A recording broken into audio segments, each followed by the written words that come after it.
دو عالم تمہارا ہوا کملی والے کہ تم ہو حبیب خدا کملی والے.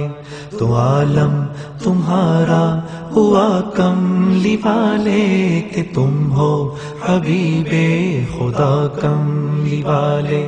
تمہاری کتاب اور دین آخری ہے کہ ہو خاتم الانبیاء کملی والے. دو عالم تمہارا ہوا کملی والے کہ تم ہو حبیب خدا کملی والے. بنائے گئے وہ رفیع المراتب قدم بوس ان کے ہی عرض و سما ہے. اگر وہ نہ آتے تو کچھ بھی نہ ہوتا. وجود دو عالم وہی مرتضیٰ ہیں. قدم پڑ گئے جب جہاں میں تمہارے تو برکت قدر کھل گیا کملی والے. دو عالم تمہارا ہوا کملی والے کہ تم ہو حبیب خدا کملی والے. دو عالم تمہارا ہوا کملی والے کہ تم ہو حبیب خدا کملی والے. ادھر فرش نازاں ادھر عرش شاداں کہ معراج میں افضل الانبیاء ہیں. فرشتے کھڑے ہر طرف صف بصف ہیں. ملاقات رب کو چلے مصطفیٰ ہیں. نہ جانا کسی نے نہ جانے گا کوئی مقام معلا تیرا کملی والے. دو عالم تمہارا ہوا کملی والے کہ تم ہو حبیب خدا کملی والے. تمہاری کتاب اور دین آخری ہے کہ ہو خاتم الانبیاء کملی والے. صحابے کرم اور مقام اجابت مقام دعا ہے مدینے کی گلیاں. بشارت ہو بیمار بڑھتے چلو تم کہ دارالشفا ہے مدینے کی گلیاں. فضل سے ہمیں اپنے پہنچا دے یا رب ہماری دوا ہے مدینے کی گلیاں. دو عالم تمہارا ہوا کملی والے کہ تم ہو حبیب خدا کملی والے.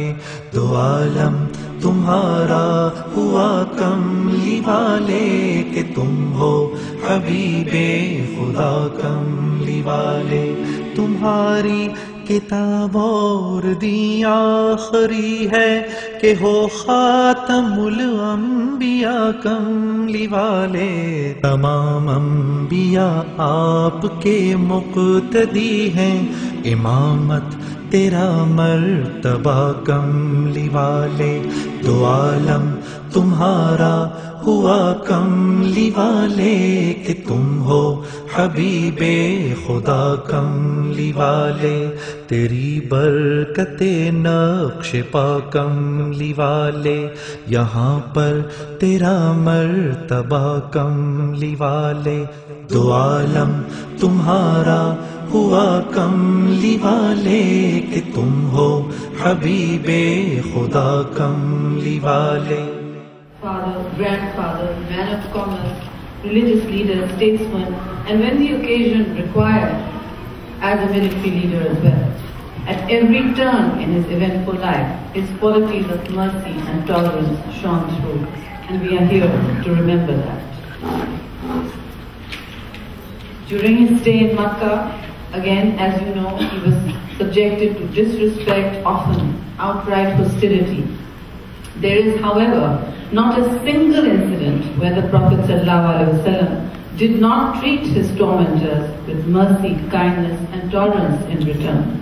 And I repeat, one of the most famous examples of his tolerance and forbearance, we've all heard this story, but I think it's very important to bear its retelling in today's conflicted world as a reminder of what our religion stands for and what our Prophet ﷺ enjoined on us as through his behavior. This is what we remember him by, and this is what our great religion stands for. This is the incident of an old woman who threw garbage on him as he would pass by. You all know this story. One day she did not do so. The Prophet ﷺ inquired if all was well with her. Upon being told that the woman was unwell, he actually visited her and offered his help and assistance until she recovered. This is the standard we are held to in Islam, and this is the standard we must keep in mind always when we think of the life of the world's greatest prophet. Throughout his life, ladies, he won the hearts of people with his warmth, generosity, and, I repeat, tolerance. Once a group of prisoners were brought before him, a woman in the group requested to speak with him and introduced herself as the daughter of the famous Hatim Tai, renowned throughout Arabia for his hospitality. Upon hearing that she was a celebrated man's daughter, the Prophet ﷺ granted her freedom instantly. The woman, however, said, "How can I go free while my people are still prisoners?" Thereupon, the Prophet ﷺ released all prisoners. This was the quality of mercy we should talk about. This was the justice we should remember today and pass on to our children and the next generation. When Muslims returned to Mecca in victory, the Prophet ﷺ forgave all those who previously abused or mistreated him. He even forgave one of his greatest enemies, Abu Sufyan, and declared Abu Sufyan's home a sanctuary. A poet, Ka'b ibn Zuhair, who defamed the Prophet ﷺ with his poetry and constant oratory, one day sought forgiveness. The Prophet ﷺ forgave him, upon which Ka'b recited a naat, and a naat is a song of praise for the Prophet ﷺ, and in return, he honored him with his own abba, which is a traditional Arab robe. In an age of ignorance and amongst a notoriously ignorant people, the Prophet ﷺ stressed the importance of education and learning above all else. He said, "Seek after knowledge and wisdom, even if you have to go to China." And in those days, China was the farthest place known from Arabia. When some prisoners taken in the Battle of Badr could not pay their ransom, the Prophet ﷺ asked them to educate 10 children each to earn their freedom. I tell this story for our new generation to understand the centrality of education in the Islamic pantheon of virtues and its distance from ignorance. We are not the religion that the world defines us by, or by terrorism or violence. We are the religion of peace, forgiveness, fortitude, and tolerance. The Prophet ﷺ was also famous for showing tolerance and compassion for followers of other faiths. They were free to practice their religion, and when a delegation of Christians, for instance, visiting from Yemen did not have a place to pray, he offered them the mosque for this purpose. He negotiated the constitution of Medina with all stakeholders, including Muslims and non-Muslims, regardless of their religion, race, and ancestry, so that they are able to live in peace and harmony and respect and protect each other's rights. This is a lesson we should all remember in today's difficult, challenging times, particularly in our great motherland. Prophet Muhammad ﷺ, his most powerful legacy, and I like to remember this most often, and we will also be talking about it a little later, is the establishment of explicit rights for women in an age of darkness. He said, "The best," and I quote, "the best amongst you is one who treats women with kindness and gives them their rights and treats them with justice," unquote. Today, we proudly claim our rights in the front lines of all kinds of leadership, and that is the place assigned to us by him. His treatment of women is characterized by chivalry, graciousness, love, and most important, respect. He revolutionized the status of women in society. He encouraged the role of women outside the household as well. Muslim women took part in battles, as we all know, and in fact we forget. They owned and ran businesses. Again, we forget. His first wife, Khadija, was a businesswoman running a successful commercial enterprise which reached as far as Syria. The Prophet ﷺ used to help her in her business. In the Arab society of that time, which prized sons only, he took pride in being the father of 4 girls and gave indiscriminate love and affection to his daughters. Please remember, they bring only blessings upon one's home. Today's stereotypes of Muslim women being confined to the 4 walls of their home, the chadar, the chardiwari, have nothing to do with the Prophet's teachings. He gave to the world a code of conduct that ensures equal opportunities for everyone, irrespective of caste, color, creed, and gender. These values of honesty, integrity, morality, tolerance and justice, as taught and practiced by the Holy Prophet, upon whom be peace, have been a source of inspiration and guidance for countless people, regardless again of age, race, gender, and religion. These should define today not just our faith, but the quality of our daily conduct. I quote Allama Iqbal, who said, "Ki Muhammad se wafa tumne to hum tere hain, ye jahan cheez kya hai, logo qalam tere hain." And I translate, if you are faithful to the Prophet, upon him be peace, then I, God, am yours. This world is nothing, the heavenly tablet and the pen are yours, quote, unquote. You can see I value the service of the pen. We would do all very well to emulate the Prophet, upon him be peace, in our daily lives, as we grapple with the challenges confronting us, particularly in our own region and country. We should reflect regularly to see if our behavior and attitudes are worthy of his teachings and practices. We would all be better human beings if we pledge ourselves to live by his word and action. And here I thank you and conclude. Thank you once again for joining us, and I look forward to celebrating his wonderful life. And thank you all ladies for joining us on the stage tonight and in the cold coming here. Thank you, Madam Ambassador. And now Ms. Zahra will start the program. जिस तरह जिक्र इलाही के बाद जिक्र रसूल जरूरी है, इसी तरह जिक्र रसूल से पहले जिक्र इलाही अफजल है, क्योंकि बेशक तमाम तारीफ उस कादिर मुतलक के लिए है कि जिसने एक लफ्ज कुन कहा और ये कायनात तकलीफ हो गई, और फिर फरमाया कि तस्बीह पा हो जाओ कि ये सब हमने तुम्हारे लिए बनाया है। फिर उसने अपने लिए हम्दो सना का हुक्म दिया। अब हम हकीर बंदे कैसे हक अदा करें उसकी हम्दो सना का, कि हम आजिज बशर और वो मुहीत एक कौन मकान है, कहाँ हम और कहाँ उसकी ज़ाती पाक। उसकी तारीफ के लिए तो वो अल्फाज कहाँ से लाए कि उसकी तारीफ में तो मसनून शम्स कमर है, उसकी तौसीफ में तो मशगूल नजमो सहर है, बाले सबा उसकी शहदाई है और कौस कज़ा उसकी सौदाई, वादी कोहदश उसकी तस्बीह में महक है।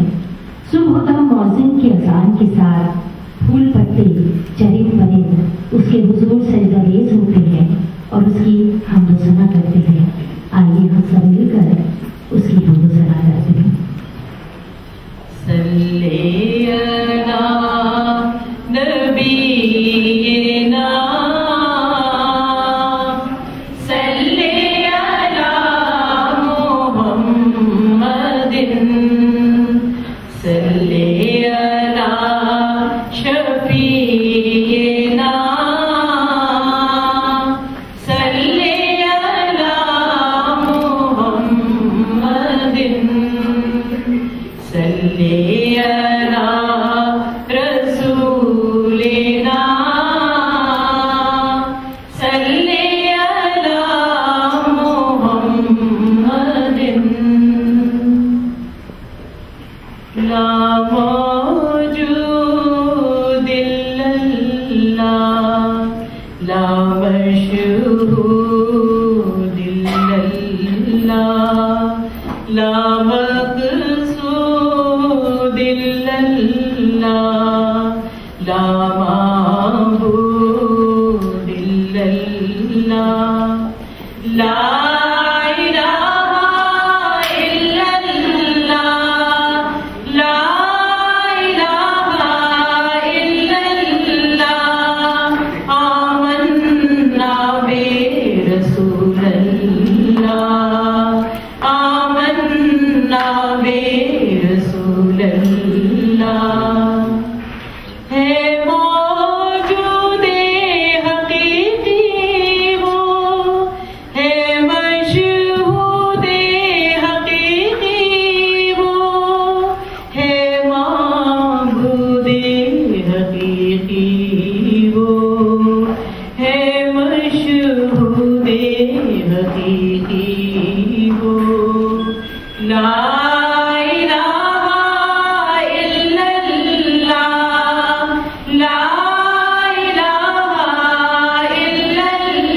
میرے